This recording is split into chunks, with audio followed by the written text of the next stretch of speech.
You want to fight crime? Let's get dangerous.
And yes, it is Saturday once again, and I'm here. It's 9 p.m. and it's time for another episode of From the Desk of a Small Press Publisher. I'm your host, Joe D. McPhee here, and we got a pretty awesome show for you tonight here. And I got a couple predictions for you guys to think about here. I'm not going to say that it's going to come 100% true, but this is what I'm seeing and predicting in the near future that this type of stuff is going to happen. It may not, who knows? But I'm seeing the trend, and the trend is pointing in certain directions here.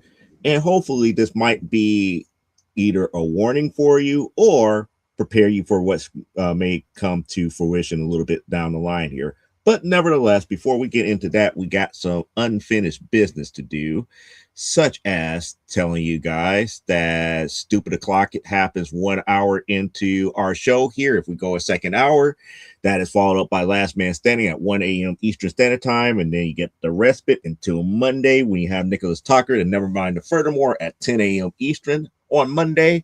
And yes, there will be another Comic Book Spectrum right here on this channel, 7 p.m. Central Standard Time, 8 p.m. Eastern. And we're going to have a good old time talking some comic books and geek culture with Elaine and Cliff here. So it is worthwhile to be here on Thursday. But nevertheless, here we got people watching, so we're going to go right into it. So we're going to start off our show today with new comic book pickups for the week. And we got a nice little stack of comic books here that we're going to go over here. We're going to go old school for a few moments here, such as Josie issue number 6 finally came in the mail today. I'm happy about that, as well as Josie number 8. These are books from I think they're from 19, they're 12 centers. 12 centers. I want to say they're late 1950s. I'm not certain here, but give me 1 second. I'm going to open it up. Try to keep it as nice and pretty here. I was wrong. 1964. So this is issue number 6 for 1964. So I'm getting closer and closer to trying to track down an actual issue number 1 here for that series. So we got those that came in. Then we also have a issue number 30 from volume 5 for Catwoman here, which is awesome. And we got the Sunstrider Clan here. See, like Josie. Yep, we got Josie. Yep, we got those two here. We got a Catwoman 30. And only thing I am missing now with this series is the issue number 1. So this is Black Goliath number 4. So I'm missing issue number 1, and we'll have all 5 issues of Black Goliath here. So that came in today. I forgot I had another Josie here. We got Josie number 30 that came as well. So we're getting a lot of the Josies here, at least the older ones coming in. We got another copy of X-Men Heroes for Hope, which is good. And then we're getting closer to finishing up X Factor.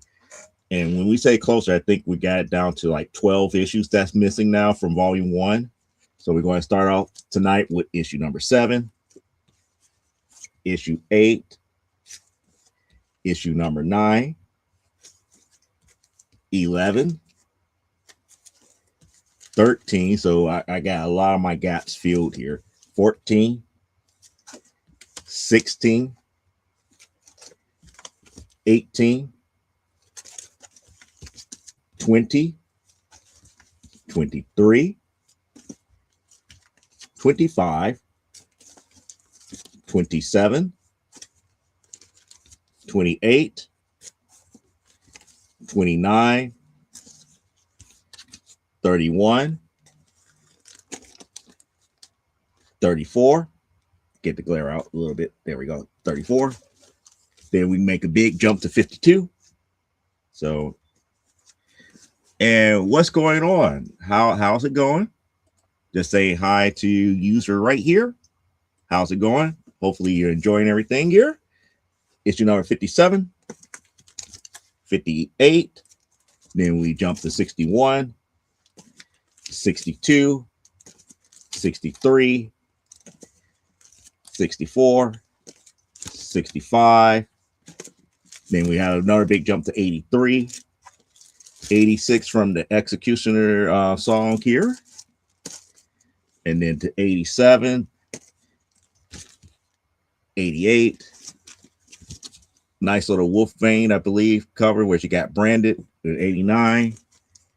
Then we got the deluxe Phalanx Covenant issue here for 106. Another copy of 108. And then we have a big jump to 132 and a 135 here. So that's the biggest jump that we got here. And that pretty much concludes new comic book pickups for the week here. Yeah, no, well, new comic book pickups for my PC. That's what I'm doing here. And we got a whole bunch of new people. We got Coney Nork joining us on tonight here. And used to saying he or she is doing good. Saying nice. Well, we just saying that. And ooh. And then it's like, I like this subscribe. Well, thank you so much, Adrian. I appreciate that here. And everybody saying nice. So that is new comic book pickups for the week here. So now we're going to go into, we have also Evelyn. Welcome on in here. I hope that everybody is enjoying everything. Oh, you're from Chile. Good. Excellent. So now we're actually could say that we're officially back to being international, because not a lot of people who come into the chat and actually say hello that often here. So it's nice to know that we have an international reach now. That is great here. So we're going to go into the collector's update here, and pretty much as of right now, tomorrow, okay, I need that translated, but that's fine. Give me 1 second here. And okay. Yep. Okay. So the Sunstrider clan going to have my back here. And they're looking. So for our update here, no updates on the Film Force. Still missing those 50 issues from the second half of the run here. I'm not certain if they came out with another issue of Film Force as of yet. So that's one thing that's on the mark here. And then there's no update for the Ghost update here. Those are the missing issues that I'm still looking for here. Actually, come on, if it would move over here. So I guess we're kind of stuck here. There we go. We're going to have an update hopefully next week for the Spirit here, as we got more issues hopefully paid for on their way. No new updates for the Uncanny X-Men here, only because I haven't really been. Well, actually, some of the stuff is still being pulled, and I just haven't got it and received it via mail. And the Wonder Woman update is still, well, actually, I take that back. They're about to be a Wonder Woman in the mail here next week here, so that's going to be a cool thing. So as far as the production update is concerned, I haven't really worked much on any of the upcoming issues. I have worked on the role-playing game, so we're getting those descriptions done. And I'm working on a couple of other projects here, but I got sidetracked a bit because I did an interview over this last week here. If you haven't watched Comic Conversations on the Heroes for Hire channel, you might want to check that out because I was on that show. We talked about a lot of comics. We talked about a lot of the books and stuff that I have done here. You probably can't really see it because of the glare from the computer here, but I do a line of comic books here, and like the scroll says, like you can always check it out from our website and our merch stuff on Teespring here. So I was doing that over the last week here. So it was a eventful week nonetheless here. But that brings us to tonight's topic here. Comic book predictions, the state of comic books as of right now. I really want to highlight on two of the major things that I've been thinking about for a long time here, ever since I received word about Marvel Studios taking over the comic book division of Marvel here. And we got Christina. Hey, my name is Mike Cox. It's like, I'm really sick. Okay. Sorry to hear that you're not feeling well. That's not a good thing here. Sorry that you're not feeling all that well, but hopefully I'm going to try to bring you some joy and happiness with this show here. But getting back to tonight's topic here, the two things that I want to talk about, one was dealing with the fact that Marvel Studios is taking over the comic book side of Marvel Comics and what that eventually means to comic book collectors as of right now. And I started talking about this on a couple of different shows, but I'm going to really go in depth into it here. Does that mean that Marvel Comics is going to die because of that? No. But what it's going to do is it's going to start pushing the older people who are still in comic book collecting out of the space here. Because one of the things that I foresee and predicting with Marvel Studios taking over the comic book side here is that the comic books are going to move away from all of the mythos and continuity that has already been established with a lot of characters. And with Marvel Studios taking over the comic book side, we're going to start seeing more of the television mythos taking place in the actual books. So that is a good and bad thing all at the same time. But it also shows me that their marketing department does not understand the audience, especially comic book reading audience.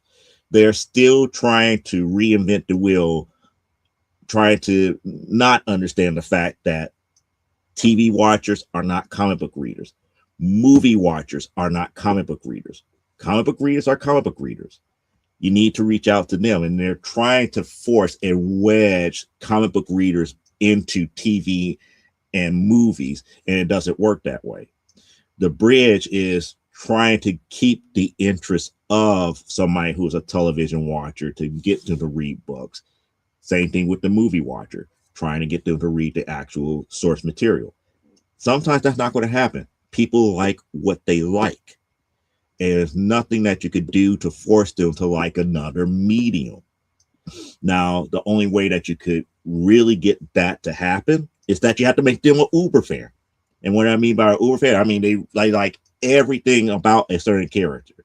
They become so enthused about characters and the story that they're willing to collect anything and everything. And that's a hard thing to do with movie watchers and TV watchers. I mean, yeah, you could create a great character, you could create a great storyline, but it does not mean that they are going to be willing to spend the money to go and buy the comic books, to go and buy all the other merchandise and everything that you might have them to do later. Yeah, Herper Derp Deadpool. Yep. Oh wait, no story starring Deadpool is worth a damn. But here's the thing: since you're going to mention Deadpool to me is only good in the movies. The movies are going to do great. The comics may not, and that's the thing. It's like the stuff that happened in the comics does not work or sell the story well. What they do in the movies work. and it's funny and it's enjoyable. But you can't get those movie watchers who love actually buy into the source material. And especially if you make them go all the way back to the very beginning where Deadpool was not jokey. Deadpool was serious. It just doesn't work. Now, with Marvel Studios taking over the comic book side, they're probably just going to, cut the old mythos down. They're going to say whatever happened beyond this certain date does not matter anymore, and everything is going to match up to what they're doing on television. So what does that do to everybody that is a comic book reader? Those who like the old stuff, they're going to walk away. Most of them are going to walk away unless they're diehard. And like I say, if they're a diehard Uber fan, they still will pick it up and everything. They will voice their opinions about how it sucks. But the new stuff is not going to be geared towards them anyway. They're trying to get the books geared towards those TV watchers and movie watchers, which hopefully brings them more money than what the source material does. And this is where I'm getting to the point where it's like, you know what, the bigger corporations here, like Marvel and DC, just doesn't understand anymore what comic book entertainment really is and how niche it is, because they're trying to use marketing formulaic type stuff that does not work in print media the way that they think it does. And I'm also kind of interested in looking at statistics here. And the reason I want to look at statistics, because if for some reason making the comics more like what they're showing in the movies and on television, does that really bring in a younger crowd to look at the books? I don't think so. We haven't had a good influx of younger readers. And when I say younger readers, I talk about from the age of maybe like 6 through like 17. We haven't had a big influx from that age range coming into comics here. And the reason being is that a lot of comics now are grim and gritty and all this other stuff for older people. It's not, it's like the stories and stuff is not written for a general population or a general audience anymore. And that plays a major factor on that. It's like, I give zero fucks about Deadpool books, but if Ryan Reynolds make it, Deadpool's 4 through 12, I will watch them all. And that's the whole point. That's the whole point that I'm making here. It's like the movie people who like Deadpool in the movies going to want to watch more Deadpool movies.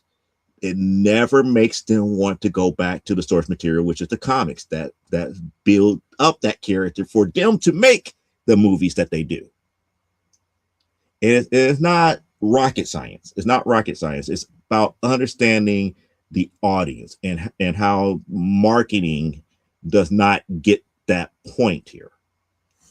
And the problem still lies with when you have a older audience who's still buying the comics and they really don't mesh up to the audience that you're trying to play up to, it becomes a problem. It becomes a major, major, major, major problem. And with this move by Marvel, I'm seeing across the board that a lot of the older comic book buying audience is going to be, become almost like dinosaurs. We might buy books just to keep collections going, but we're not going to like the material that's coming out. We're not going to like a lot of the storylines coming out. And we may not even really, it's like we might even get to the point where we fall off and no longer collect comics. But the prediction here is it's going to be a drastic downturn for comic book sales in the very beginning. And Marvel is truly banking on the fact that with Marvel Studios taking over as far as control of the print material, that they figure out some type of way to get a younger audience in to keep the machine going. Because if you lose those who have the funds to really be in comic book collecting. When I say be in comic book collecting, I'm talking about from the ages of 35 and up. The ones that have the money to go out and pay, $200 for $200 or $300 for a beat up copy of Amazing Spider-Man number 300. These younger cats don't have that, and even with the allowances and stuff that's out there, they can't afford that. And it's not even, and the fact that the book prices are not coming down. We're almost at the point where we're at $6 and $7 for one comic book here.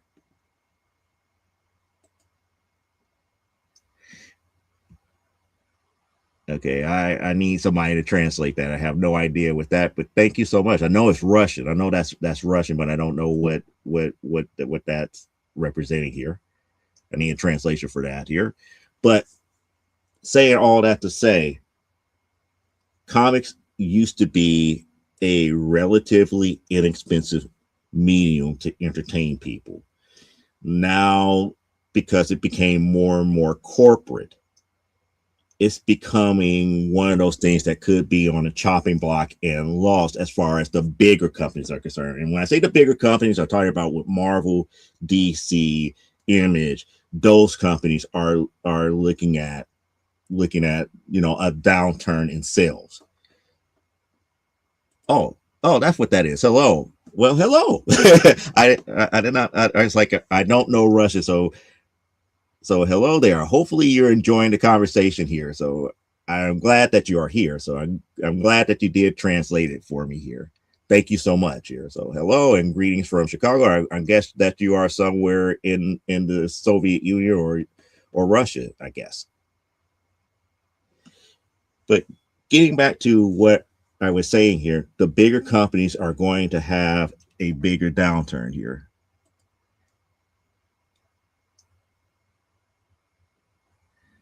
Okay, this I almost got. So I'm going to say hello, and I know you saying hello. I can't. It's like trying to understand the last part of it here. Oh, not a problem. I mean, if you need to translate, if we have to translate, we could do the translation every day. I'm glad that you are talking and everything here. So I'm glad that you're here, and I hope that you enjoyed the show here. And same for you. I'm saying hello because I know what Oli is, but it's like so estoy de pasa. So I guess you're saying that you're just stopping by, and I'm glad that you're stopping by. Hopefully you are enjoying what I'm saying here and what I'm trying to predict here over the next couple of years with the transition of Marvel Studios taking over the comic book division here. And I haven't even gotten to my second point as of yet, but the main thing with Marvel Studios and the taking over of that is the established mythos and canons for a lot of the titles and a lot of your characters now. I don't see Peter Parker, getting his powers, getting whole origin change. But what I do see that is changing is, yes, so I did translate that right. You are passing through. Yep. I'm glad that you are passing through, and I hope that you enjoyed the show. If you have further comments, if you have any questions, feel free to put it in the comments, and we will talk about it. So I don't see Peter Parker's origin changing, but what I do see changing is a lot of the mythos and stories and characters changing to match what Marvel Studios is doing.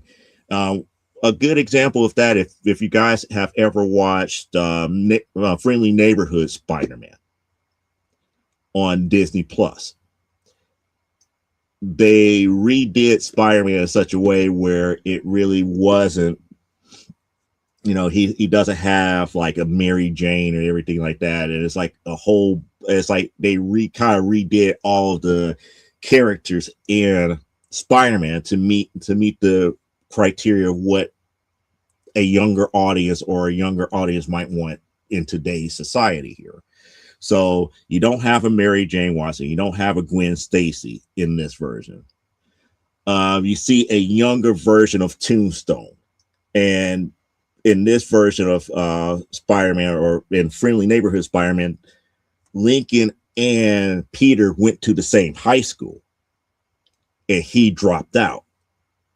He eventually got powers. We saw Doc Ock before he got his powers.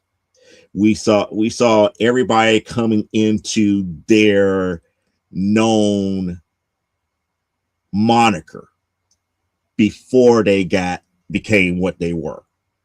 So we saw Rhino before he became the Rhino.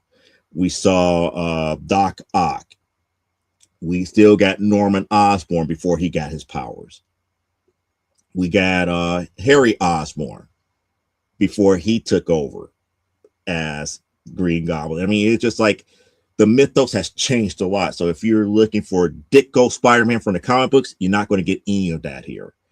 Pearl is kind of like the new kind of like love interest for Peter, or at least that's the girl that he has to crush on. And then we get oh man, I can't even think of her name. I can't even think of her name. And she's kind of like, kind of like the go-between. It's like she's like the Ned of the group. If you watch the movies, the first person that oh, hello. And I thought I said hello to you earlier here, Evelyn. So hello again. And I hopefully you are enjoying everything that we're doing on the show as of right now. So she's kind of like the Ned, first person to know that he's Spider-Man and all this other stuff. And they are working the mythos in such a way that it actually works. You're not going to get the same everyday Spider-Man, Spider-Man Green Goblin. We haven't gotten to the point where Norman becomes Green Goblin as of yet. But we see Norman Osborn as a terrifying scientific mogul who is venturing into things that he shouldn't be venturing into and causing a lot of collateral damage in doing so. And the fact that he knows that Peter is Spider-Man makes it that much more interesting. But those are the types of things that I'm talking about. Those things that are being done in Friendly Neighborhood Spider-Man is going to eventually go into the comic books up under Marvel Studio rules here. So all of the other things that had happened with Mary Jane and with Gwen Stacy and Captain Stacy and all the other beloved characters that a lot of the older set had grew up with is about to go away. Now they're going to tell newer stories with different characters or different iterations of those same characters, and it's not going to fit in the same aspect here. They're going to have slightly different origins here. Like the main one I could think of is Tombstone. It's like, whoever thought that the idea of Tombstone and Peter being in the same high school, and the fact that he eventually drops out of high school, gains the powers, and is leading a street gang and working his way up the crime ladder in Friendly Neighborhood Spider-Man actually works. Who would have thought about that? But that goes to show you how well they're trying to write for television. How that translates into comics, we don't know. It could be a hit or a miss. But it seems kind of weird to have a television show be the source material for the comics. It's usually the other way around. And because they're trying to do the things the other way around, where the television and movies being the source material, it doesn't leave much for the writing aspect on the comic book side, because now you have like a very narrow vision of what you can do within those parameters here. Can it work? Yes. Will it turn off a lot of the established comic book readers? Yes, it will. Because they're going to look at it as like, well, back over here, this is what we like here. What you did for the movies, it's okay. We know, you know, you only have like 2 hours and stuff like that to present this stuff, or you have 30 minutes or an hour to present this stuff in smaller chunks and everything, and things move a lot faster. But the stories that you have written in the past, those are golden. Is every last one of them great? No, but the majority of it is worth the time to pick up and read. Now, since you're taking what is going on over here with the TV and movies, and now trying to bring them into the comics, that's going to mess up things here a lot. That will mess up things a lot here. So, with that in mind, I do see a downcline in comic book sales from companies like Marvel and DC and Image, because Image do have, you know, books that have had TV shows here. But Marvel leading the way on this aspect will also mean that DC might actually try to do the exact same thing for a lot of their television IPs and movie IPs to make it fit more to their comics as well. But I highly doubt that, because DC has another group of problems on their own here. Like, for one, their absolute line is doing better than their regular titles now. So they have to fix that as a whole. So that is one prediction. Prediction number two. And this is the one that I really want people to pay attention to. Prediction number two. Because of what's happening with the bigger companies, smaller companies like myself and those creators who are just now venturing into the comic book realm, we are going to be the ones now leading the charge for new stories. We're going to be the ones leading the charge for new mythos and establishing mythos that will last a lifetime. The only problem becomes where we need to figure out how to get our stuff out there and distributed at the same time that these major companies such as Marvel, DC, Boom, you know, name, you know, and our press, name whatever company that you want. We have to get our stuff out there in the same distribution lanes as them. And the reason I say it that way is because the way that I see things going now, crowdfunding is not the way. And I hate to say it that way. I'm not saying, you know, people should not crowdfund. It's like, no, that's not what I'm saying at all. Crowdfunding is not going to be the way to really get your books out there. And I say that for a couple of reasons. For one, when you go out to crowdfund, you have to have your audience already in place. So if you're really, really brand new to the industry, you really haven't built up a brand or build up an audience to expect to get thousands of dollars to print your book. If anything, you might have to limit your project or that issue number one in such a way where if you go out there to crowdfund for like $1,000 or $2,000 and just really push and get people behind you. Now, what does that mean in the bigger scheme of things? It would mean that you would have to put more skin in the game. And when I say put more skin in the game, which means that you're going to have to take the brunt of the financial load. You cannot expect people to push you over that line without you putting up any money. No, you're going to have to take the front of that financial load up front to build that audience. And then the second thing here, with all the changes that's coming to crowdfunding, especially for things that are more adult in nature or a little bit more grittier, since places like Kickstarter is now looking at graphics that is being used in these campaigns and flagging them and taking stuff down because of it. You might want to rethink going the crowdfunding route using established platforms, because now you're beholden to their rules, and a censored version of one of your comic book pages could make or break your campaign. So I'm not saying don't crowdfund, but I'm making you aware that as crowdfunding changes, it may not be the best distribution route for people. Now, I'm talking from experience. I have crowdfunded in the past and I stopped. The reason why I stopped is because I saw no audience growth.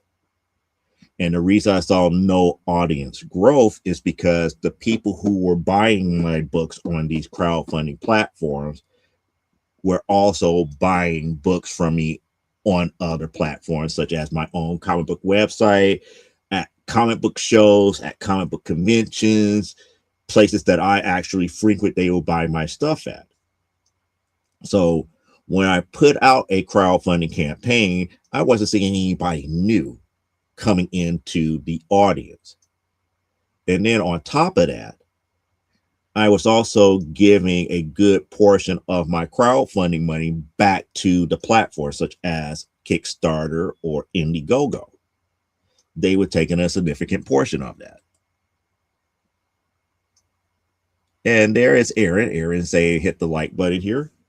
So getting back to what I was saying, those crowdfunding platforms were taking a good chunk of that money here. So let's just say if I raised $1,000 here, Kickstarter was taking close to 200. So about at the end of the day, I was saying close to $800 here, just using, the numbers of 1,000. It could be more, could be less. It could, could be, whatever. But it is something to really truly start thinking about here.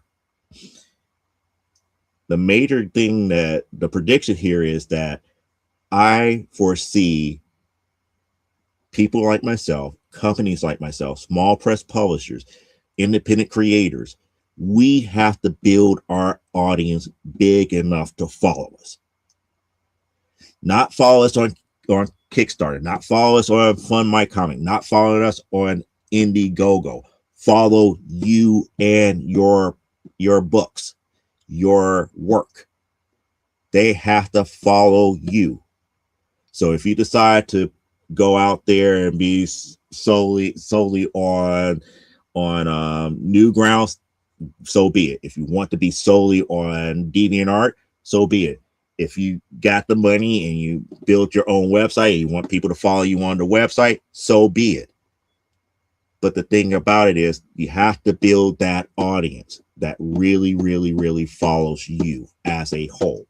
If you don't, you might be, left in the dust here, because you always have to be building. It's like you have to come out here. You have to talk about your book on social media. You have to do the work to build that audience bigger and bigger and bigger. Sometimes you even have to do other projects and work with other people who have a bigger following for them to say, it's like, hey, he's a pretty decent guy. I like what he did for this guy's work, or I like what he did, the cover that he did over here, or I like what he wrote over here. It's not just about hitting one type of platform. It's about building an audience that likes what you do here. Now, mind you, I'm not a real big creator as a whole here. I do what I can where I can. I come out here on Saturdays talking about the industry and talking about these very things here, about what's going on behind the scenes to a lot of comic book creators here. Now, not every comic book creator has the same journey. Not every comic book creator comes into their journey the same way. I, by chance, had to do my hook or by crook, because I had to print my own books. I had to create my own stuff. I drew my own stuff, and I got somewhat lucky that people started liking what I was doing here. And then I got that attaboy from bigger distributors such as Comixology on the digital side, with Comixology and Global Comics and stuff to that magnitude. When you start getting that and getting that encouragement and saying you got something there, keep going, you keep going. When you got other creators telling you to keep going and that they see promise in your work, you keep going.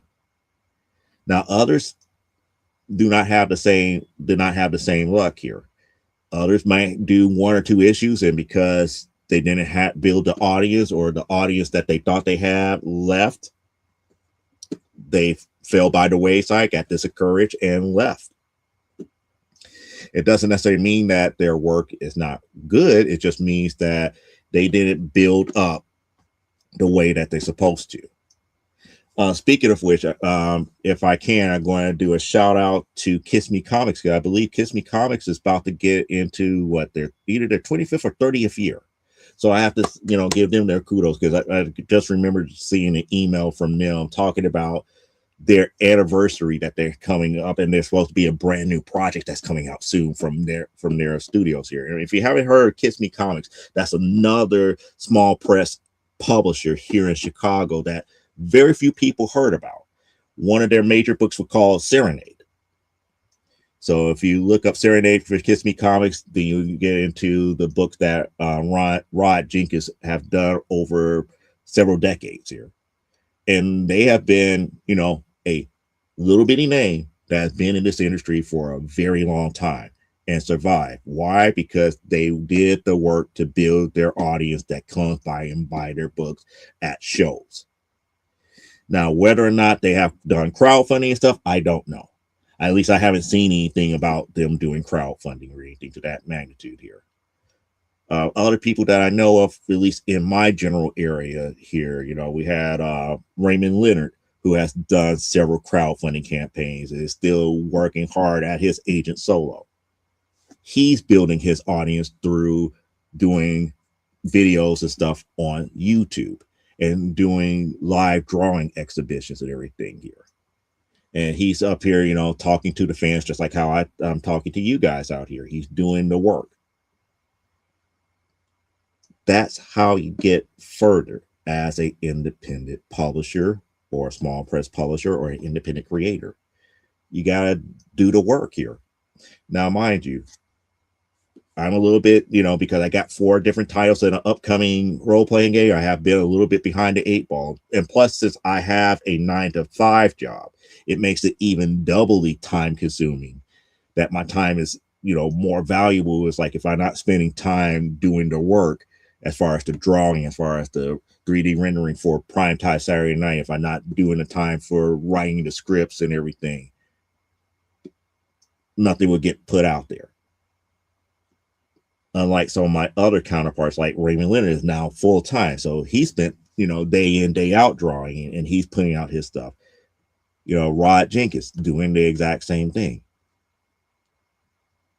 It's about building that audience. And once you build that audience of people who like your stuff and start loving your stuff and start talking to other people about your stuff and trying to get them on board, you're doing something right. So prediction number 3 is that we're going to lead that charge for new, fresh material. We're going to be the ones that people are going to look for. Those people who are going to go away from Marvel and DC, once they start matching up to what is going on in the movies, they're going to start looking at our stuff. They're going to be another big wave of independent books hitting the popular, or I should say becoming more mainstream. And again, let me explain mainstream one more time here. Marvel and DC themselves are not mainstream. Mainstream is what you guys make it. Once you make a title a household name where people are talking about it, like for example, The Boys was done by Image. However, because of the television show, it became more of a household name because more and more people start following it and they start talking about it and everything. That's how you become mainstream. When people start talking about it, it becomes popular enough where people know the name. They follow the branding. Walking Dead, another example. If you could get to that level where people are talking about your work in that aspect here, you have officially become mainstream. And this is what I'm predicting for a lot of the independent creators out here putting out their original work. Eventually, people are going to pay attention as the bigger companies fall, their sales fall, and people are looking for something brand new and fresh. They're going to start coming to us, and they're going to start buying, and they're going to see it's like they're going to look at what we do. It's like, where has this been all this time? And the only thing we can say is like, we've been here. We've been here. We're happy to have you now. We can't be salty about them not coming to us when we first started, but by them coming to us now, we have made a brand new fan. We have made somebody come into our audience, and we should make them feel welcome. And that's the bigger aspect here. The state of comic books is not dead. It's not going to ever become dead, because one, collecting is alive and strong because of the simple fact that people like collecting comic books. It is what it is. But as far as the newer stuff that's coming out, the newer books that are hitting the stands, the newer IPs that are being created now, whether it be from one of the bigger corporations or by little guys like myself here, we are going to try to catch as many people's attention as possible. So the industry is going to be strong in that aspect as far as the total number of books coming out. But what the problem that I foresee, and the strength of how big of a push that we get from people like yourselves, is going to come back to, are we making you a fan of our work? Are we including you into our audience? Are we making things welcoming enough for you to pick up here? Are we truly catching your interest in the stories that we tell? That's going to be the true test. With Marvel Studios taking over the comic book side, I don't see Marvel Comics doing that anytime soon. They're going to have a major dip in sales. They're going to probably be some book cancellations, and then after they, plateau, you're going to see another uptick. But by the time that you see that uptick, it's going to be an uptick for those things that they have truly established up under the new branding, up under Marvel Studios. That's where I'm going to say we're going to actually see that downturn and upswing within like the next 10 years. Because I don't see it immediately, sales taking off with Spider-Man and everything, because there's a lot of things that they got to correct with Spider-Man. There's a lot of things that they got to correct with the X-Men. They got a lot of things to correct with a lot of their characters because of what's going on in the TV side and the movie side. You got a lot of writers that don't want to use what's already in the toolbox that has already been established by previous writers of those titles. And what's going to end up happening is that Marvel Studios might just take that magical eraser and say, at this point, all canon from the past is gone. What we write from here and now is what's going to be canon. That will happen. Now, whether people like it or not, it's going to be the test of time here. And like I said, over the next 10 years, you're going to see a downcline, a plateau, before it goes back up, before people really show that they like it or not. And in those 10 years, especially during the downcline, you're going to see a lot more people coming over to the independent side. Those that are not owned by Marvel, DC, Boom, and a lot of these bigger companies. Because they're going to be hungry for something new, something different.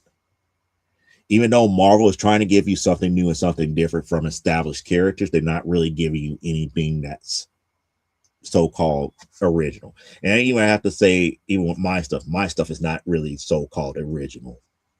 But it's original enough to catch people's attention. those are, those are the predictions that I have really, really, truly thought about over this last week here. And it's kind of sad, it's kind of sad that, I'm not saying that Marvel is going to die. It's like, no, Marvel's not going to die, but their focus is going to change. The focus is going to change to the degree where they're going to come up with brand new stuff. Now, the question is, will it hit the audience that they have as of right now to help them keep treading water?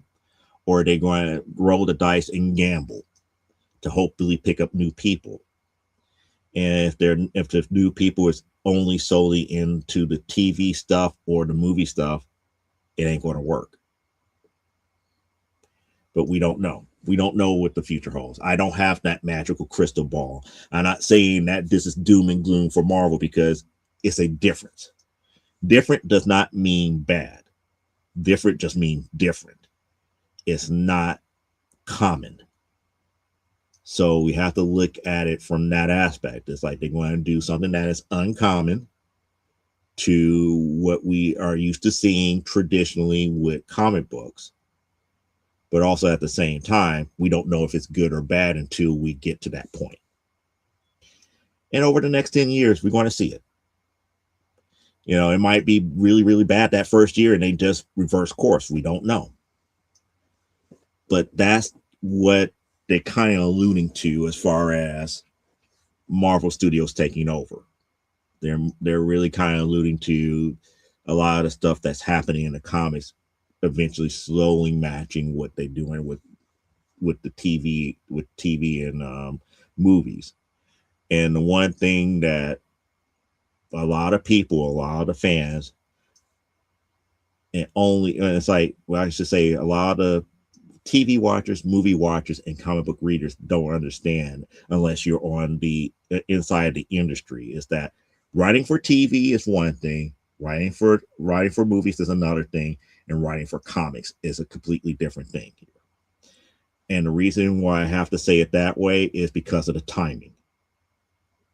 When you deal with TV and movies, every scene that you deal with gets accounted for by every second.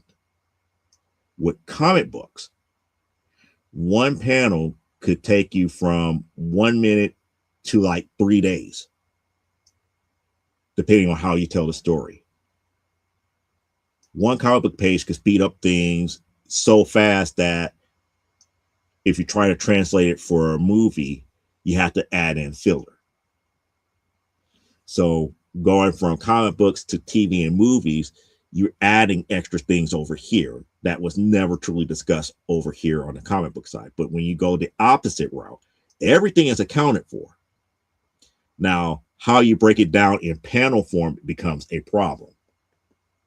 What do you cut out? What do you add? How do you add it into it?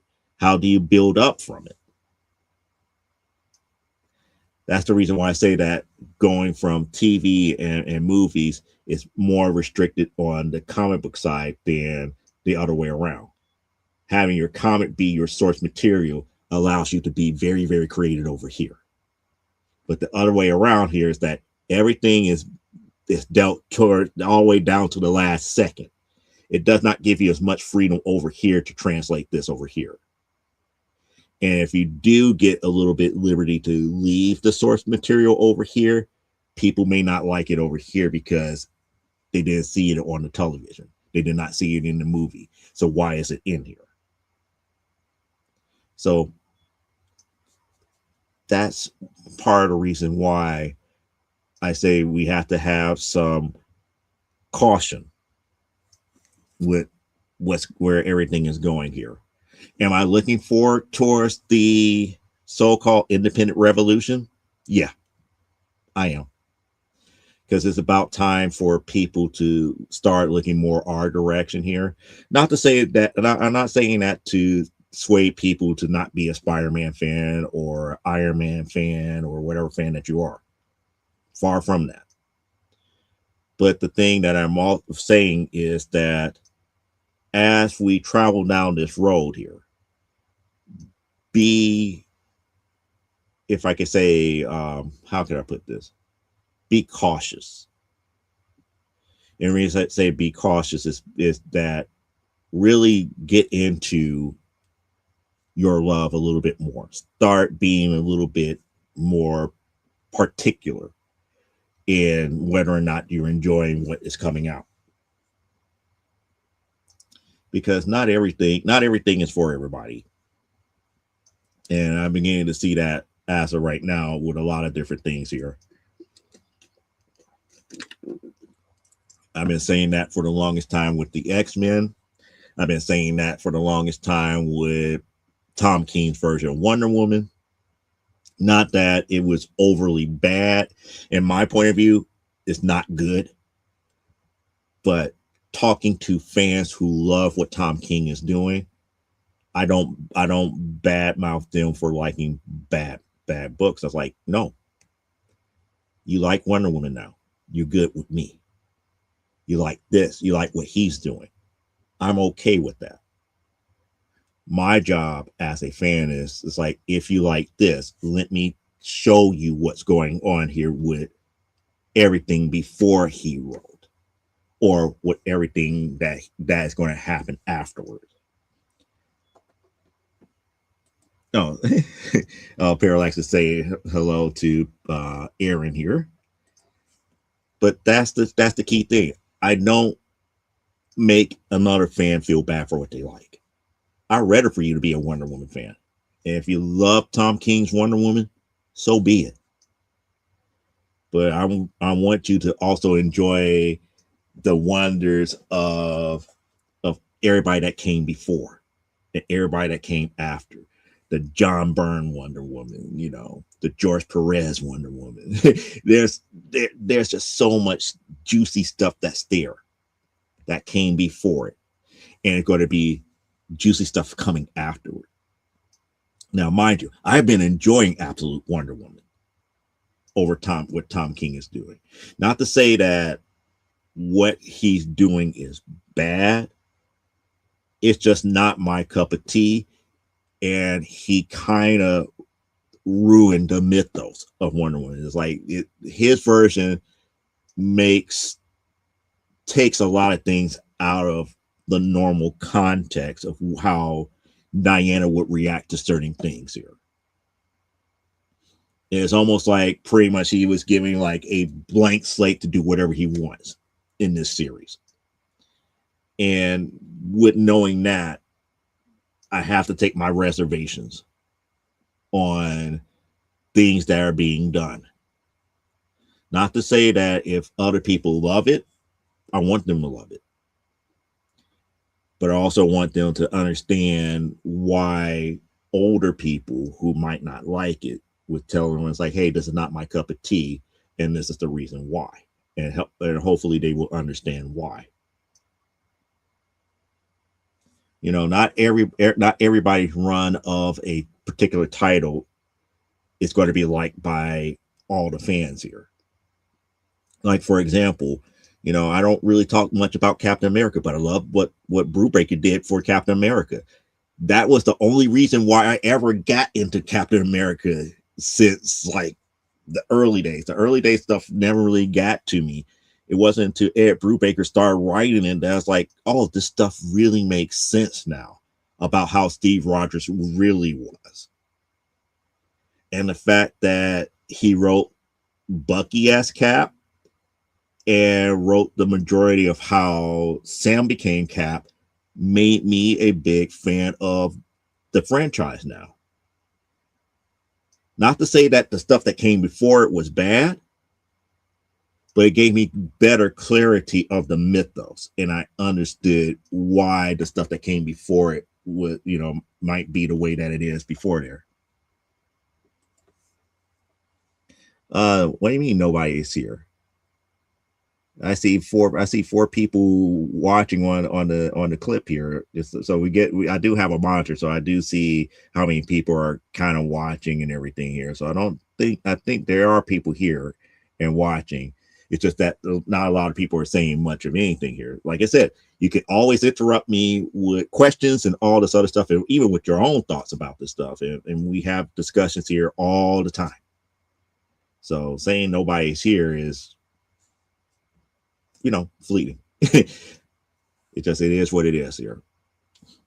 But saying all that to say here, getting back to that, it's like if it wasn't for Ed Brubaker, I probably would not even be interested in a Captain America or have any iota of what could have been with Captain America beyond the few issues that I have from the older stuff. But those are the types of things. The reason why I say it's like you don't poo-poo other fans of stuff that you don't like within in these different type of runs here. You have to understand why they like it. And once you understand why they like it, you'll be like, hey, okay, I get it. I give that to you. Just like, that is kind of cool. It's like, well, it's not my cup of tea, but I understand why you dig it. Okay, bye. Okay, not a problem.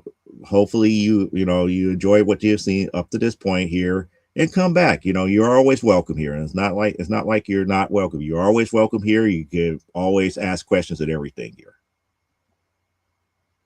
So with that being stated about why you don't talk bad about what other people like, you always want to turn people on. You never want to turn people off to the titles and stuff that you like here. But nonetheless, those are the two major big predictions in the state of comics as of right now that I'm seeing here. Within the next 10 years, there's going to be a big drop off with all of the bigger companies as far as their sales is going to be as they move towards, if they all move towards what Marvel Studios is doing, where their television and movie productions is going to take over the comic book arm of it. You want to see a major downslide in sales over the next 10 years, where it's going to go down, plateau, and then come back up once they figure out what they really want to do here. During that 10-year span, you're going to see an increase in a lot more of the independent creators' works becoming more and more popular and hitting the mainstream. They might not make it to television or movies, but if you're a comic book collector or really into reading comics, you want to see a major influx of more and more people talking about the stuff that normally gets left behind or not talked about here. Prediction number 3, and hopefully this one may happen sooner or later. I also predict that there might be another, if I could say, guide to comics coming up here. And when I say a guide to comics, we're not talking about like an Overstreet about pricing. We're not talking about anything that's going to be monetary related here.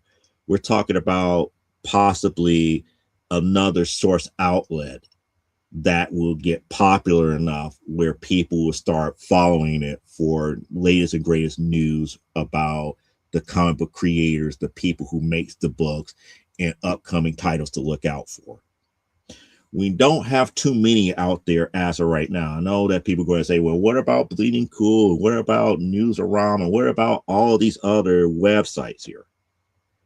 When you truly think about those websites, they really don't focus in on the average everyday creator. They focus in more on who is buzzworthy or who has the it factor or who's making the most noise at this point in time. They're not talking about the latest and greatest series that they read and it's like, hey, I need to tell people to look at this series here because it was a cool little read for the first 2 issues. I think other people may like it. And for those who may not know, it's like, I know Bleeding Cool had this policy is that they don't review books. It's like you can submit in articles to them to talk about your book and everything, and they will review it and everything. If it's no newsworthy to them, they might post it out on their website. That used to be their policy. So that's the reason why I said that this is going to be prediction number 3. Eventually, somebody's going to take the time to start really putting together a group of people that's going to go out there and really start buckling down and talking about comics that they truly dig. And the reason why I say that is because with all the negativity that's out there, we have plenty of YouTube channels talking about how they getting all these characters wrong and how comics is just going downhill and this, that, and the other. I truly believe that there's not enough people out there that's truly reading and coming out here and say, hey, I love this book because of X, Y, and Z. And you should read it too. Not too many people are doing that here. I mean, we try to do it with Comic Book Spectrum. Sometimes we successful and sometimes we're not. But at least we try to be fair. You know, if we don't like something, we're not saying, hey, don't buy this stuff. It's like, hey, we say it's not my cup of tea. This is the reason why, but it might be right up your alley. But we need that one reference point, especially for all the smaller entities, the smaller companies, the one-off creators. We need something for them to have other people come out there, look at it, be like, hey, I did not know that that's coming out.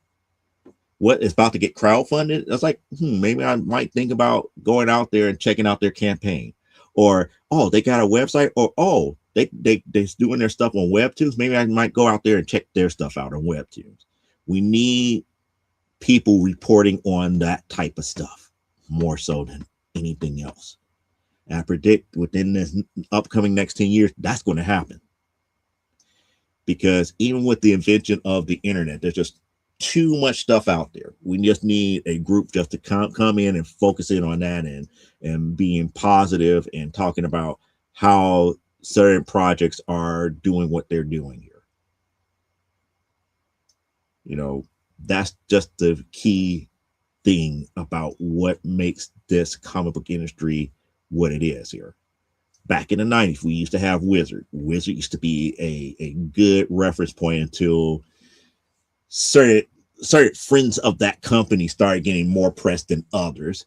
And then after 1996 or 7, it became more or less like pop culture where movies and stuff was taking over than comic books.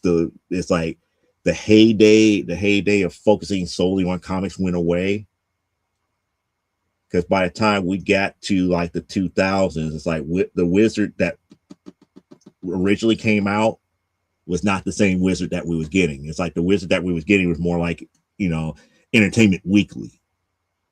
Yeah, it might have some few things about comics up in and about the creators that they liked, but the majority of the articles about TV shows and movies and all this other geek culture stuff that was coming out, and the focus was no longer with comics here. We need something like that. We need a comic shop news. We need somebody who really loves this genre coming out here and talking about the different projects from all of these different companies, especially companies that you might not even heard of that might be worth people's time to read. It would be interesting again if we get back to that point. If anything that I could take back from take from the past and bring it forward to now, it would be something like that. Because there's so many books coming out that a lot of people have not heard of, nor really got a good synopsis on it to be like, what's this about? Is this something that I may like here? None of that stuff is really happening. Everybody wants to talk about how they messed up this show or how this book got messed up or how the artwork over here was bad in that book. It's like, where's the love? Where's the real hype and positivity about something that should be good coming out? There's no anticipation for the next big thing coming out anymore. And those who are getting that hype for being the next big thing, it's not getting the hype about the work that is done. They're getting a hype because of, oh, it's already it's already been earmarked for a movie or been earmarked for a television show. It's not being earmarked because of the work that's in the comics. That's a problem. We need something, whether it be a website, whether it be a podcast.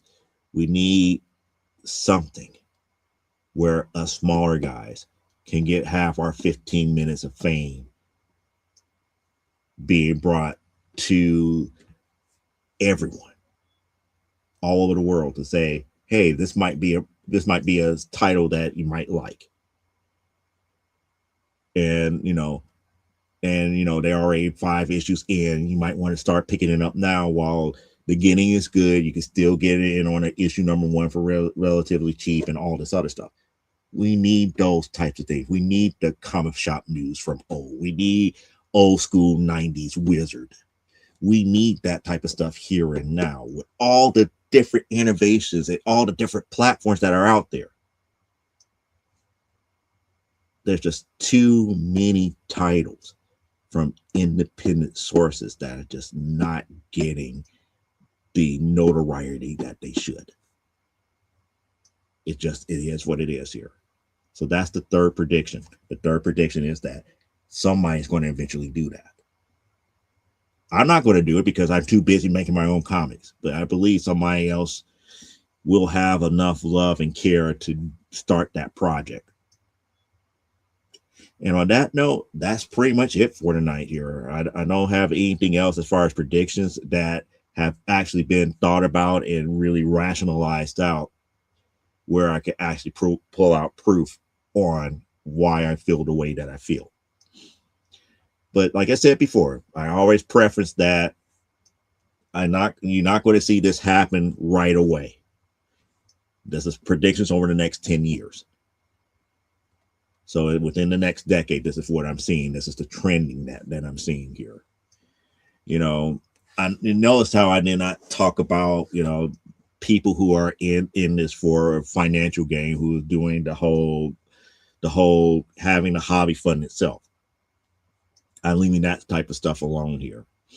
But also seeing a difference in speculation already. The speculation difference is now coming into play. And a lot of things that I've been saying about speculation is coming to fruition. People are now going back and looking at, does this title have legs? Does the title itself, can the title itself sell itself? Does it need to be optioned for a movie to have that hype to get people to buy it? Or if people really enthralled with that story where they're going to buy it, monthly regardless, or wait for the trade paperback and buy it in trade paperback form. That type of speculation is coming back. And I'm happy that speculation is coming back, because that's what true speculation in comics is really about.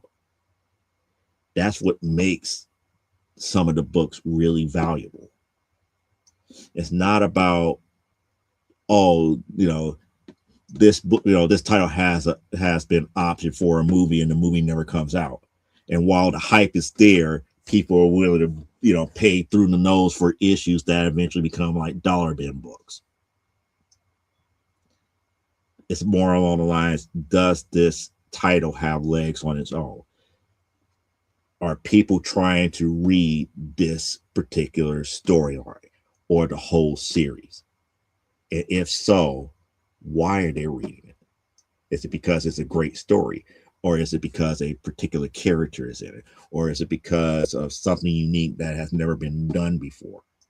That's the type of speculation that we need back in comics.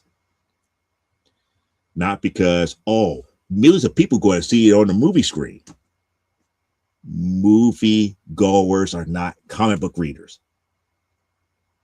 Does not necessarily mean that they're going to be a great demand for that comic because you got umpteen million moviegoers going to watch a movie. You should not expect those millions of people to go to a comic book store to get to the source material. Doesn't happen. You might have maybe at best 2% of them trying to go over. And even at 2%, that's still not enough to warrant the hype over an option. But that's pretty much what it is.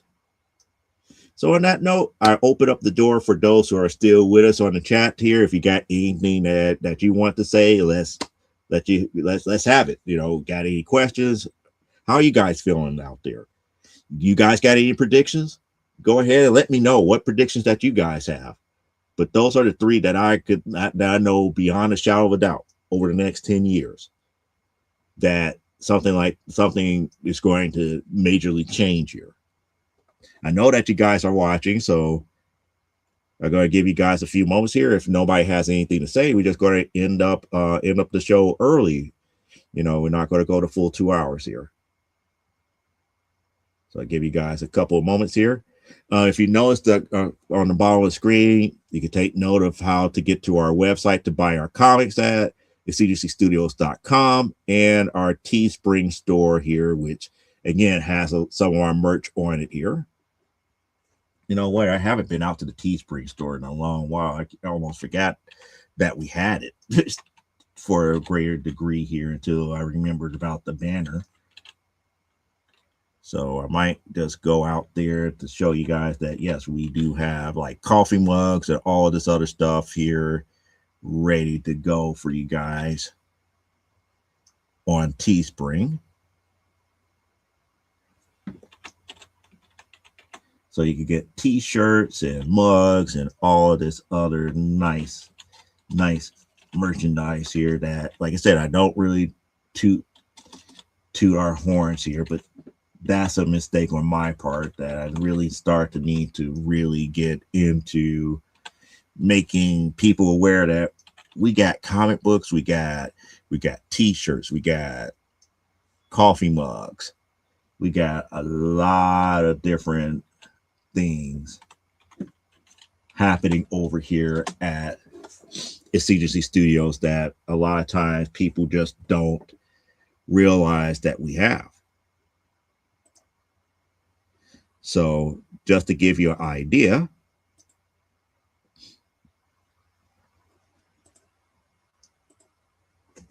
this is our Teespring store right here, where you could get the Amazonia mug. We have t-shirts, fanny packs, and everything. We even have Primetime Saturday Night t-shirts, AWF t-shirts, all different t-shirts across the board here. We even got masks and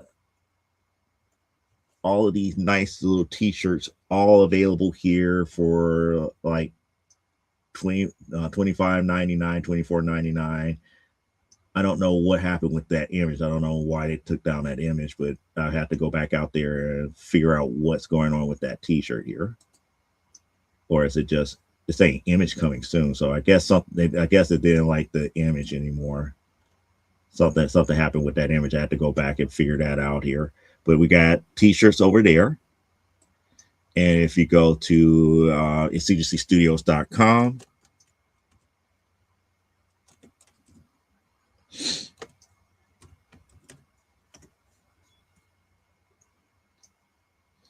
it will take you to our company website here, where you could go and get all of our comics here. So we have our Legends of the Giantess Slayer here. Oh, I still have to go out there and take off the C2E2 type stuff here, but we got the C2E2 variant and everything else all wrapped up nice little bowl here, where you can buy it directly from us and we will ship directly to you. If you are into the digital side of things here, we got the digital comics right there on the website where you can buy it directly from us here. You don't have to always go out to Comixology or Global Comics. You could get it directly from us as well. So it does look like no one else has anything else to say here. So I'm going to bid you guys adieu. Thank you for watching here. If you do have a question, feel free to mention in the comments. I do read the comments in the replays when people replay it and they have questions. I do read those things and do reach back out to you and respond as well. So as I always say, live life, grow, and be well. And I'll see you here next Saturday for another episode of From the Desk of a Small Press Publisher. Have a good rest of your weekend, and we are out. Goodbye.